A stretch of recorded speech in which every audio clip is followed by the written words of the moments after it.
Good morning. It is November 3rd and it is the day of our annual honey sale at the Swiss Embassy in Washington, D.C.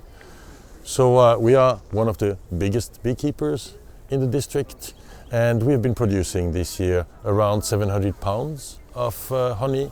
And as you can see, it's quite a success. But frankly, this is about much more than just honey. Let me explain. Of course, bees are incredibly resilient, but we wanted to go a little bit further. And what we wanted to do was to recreate a kind of a biodiversity spot in the very heart of DC. It meant having a look at the vegetation here in our garden, trying to select those plants that actually do not belong here, taking them away, replacing them with local, regional plants, and generally the vegetation, so from shrubs to flowers to meadows, and then to stop using pesticides, and by the way, stopping also using chlorine in the swimming pool. And the result is actually amazing. Let me show you. When we first started having bees 4 years ago, they would regularly go to the swimming pool, try to drink there and drown, because it's not made for bees. So we created a little pond with what we call a bee beach, which allows them to come directly from their beehives and to drink directly at the pond. They need a large amount of water every day. This is natural water, but it is also a bird bath. So it's good for the birds, it's good for the bees, and it's generally good for the environment. And for those who are worried about, oh yes, there is water, so there will be mosquitoes. Well, because we are not using pesticides, the dragonflies are back. And the dragonflies are natural enemies of the mosquitoes, so they eat them already at the larvae stadium. And this is the best way to get rid of the mosquitoes without using any of the harmful chemicals that we usually spray all around our houses. Most people in this country, but also in Europe, think that the perfect garden is a garden with a beautiful lawn. Well, all wrong. This is what we should try and do everywhere we can.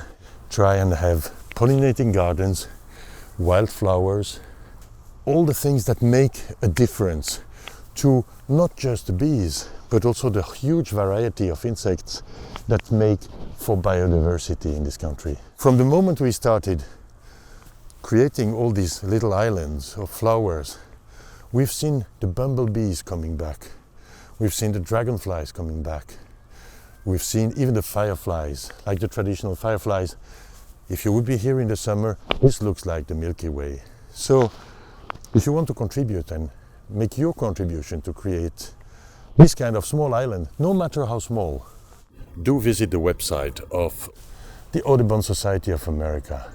And you tip in your zip code and they will tell you what to plant to create an environment that's so much better for insects and for the rest of wildlife.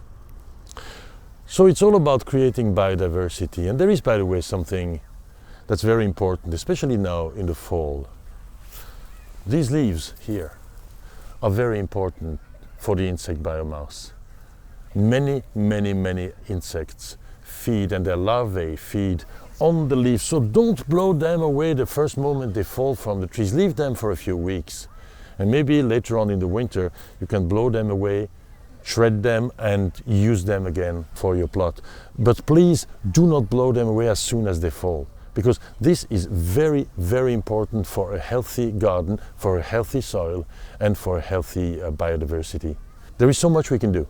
We can do a lot, little efforts, no pesticides, using local shrubs, local plants, using reusable bottles for your drinks instead of plastic. Where I see people with plastic all over the city, make an effort, walk around with your reusable. It will make a difference, and not just in the long term. It will make a difference now. So if you're looking for the Audubon link that will tell you which plants to plant in your garden according to where you live, or if you want to find out more about what we are doing for sustainability in the United States, please come to our Swiss Impact website and you will find all the information. Thank you.